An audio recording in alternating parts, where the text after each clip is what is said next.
Hi, this is Allison with KiwiboxDotCom, and I'm sitting here with teen sensation Jesse McCartney. How's it going? Good. We're here to talk about his new album, Departure, in stores in May. So we're going to get started with the questions. Is that okay?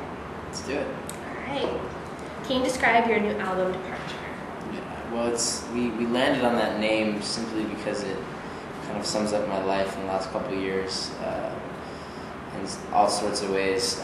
Musically, obviously, I worked with people on this album like Tricky and The Dream and Sean Garrett, who are really established writers in the R&B rhythmic world. And this is the record I've I think been aiming at and shooting at for a few years now, and I consider it kind of the pivotal record of my career. It's discussing issues that I've gone through, at 20, I'll be 21 next month, and, actually a lot of it is kind of my relationship with women, to be honest, and being with them, being without them, my run-ins with with every type of girl you can imagine, but then also just family life, like just, being away from my family all the time, and I'm very tight with my mom and my dad and my siblings, and when you travel and you're away for so long, you kind of have to regroup and find a way to be grounded, because they were the people that held on.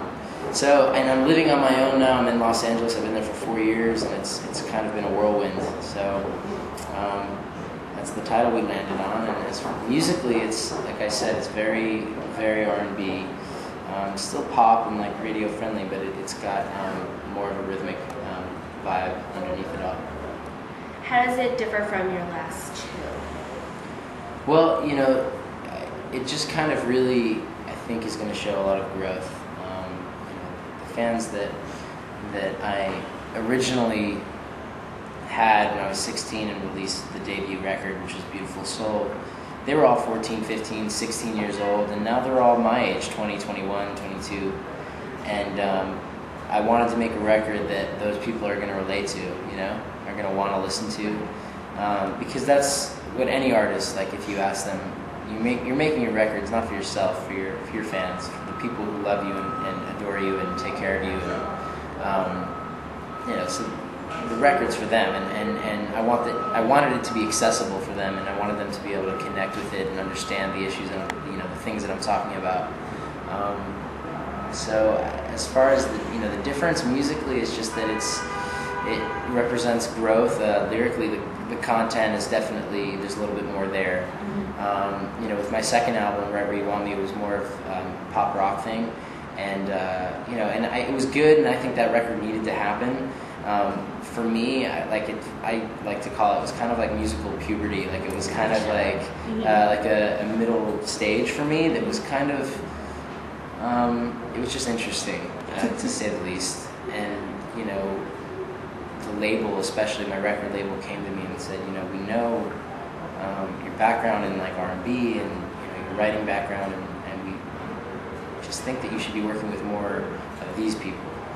And I said, you know what, I think it's time to do that record. And when I went in, it was kind of the beginning of the end. Like that was it. I said, this is the record we're making, and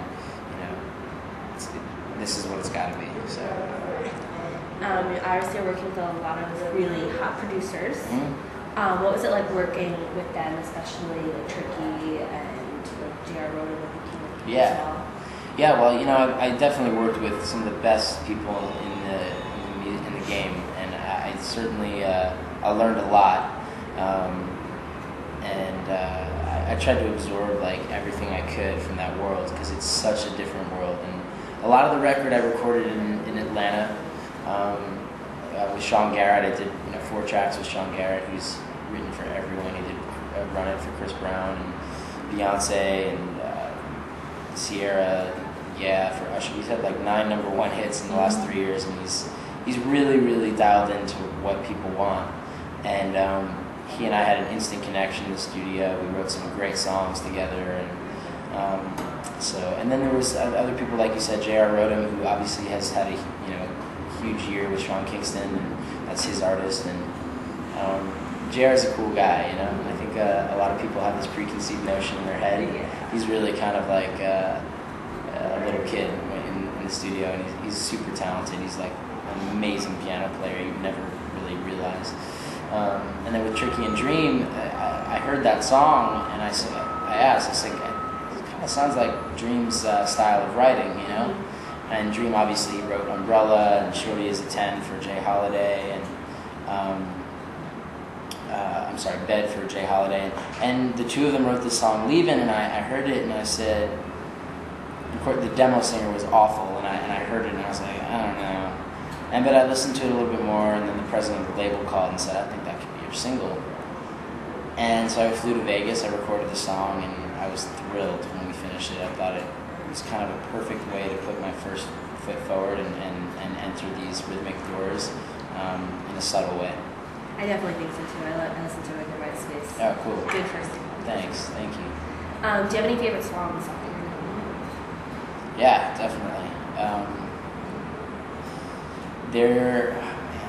I wrote this song, well, there's a song on the album called It's Over, and it's a song that I did with The Clutch. They wrote a lot of Timbaland's record, and that song that Timbaland featured with Carrie Hilson, The Way I Are. And there's like 7 of them, and I went down to Atlanta, and I worked with them, and I told them, it was right actually around the time that my girlfriend at the time, she and I were breaking up, and it was, I guess, almost a year ago. And I said I kind of want to do kind of a more R&B breakup song. And I think lyrically it's really, really special. And I think it's something, again, like it's going to be accessible for people my age who have been through maybe that experience of falling out of love, or just being out of a relationship when you've been in love with your first real love.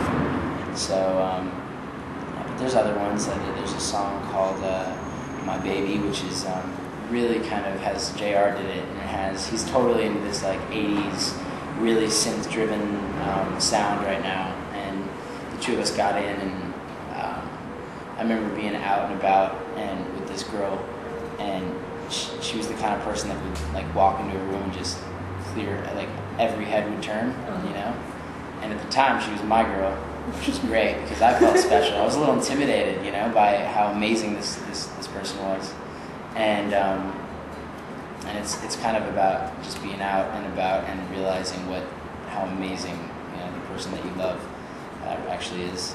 And I think it could be a single. I'm not sure. It's just a couple among others.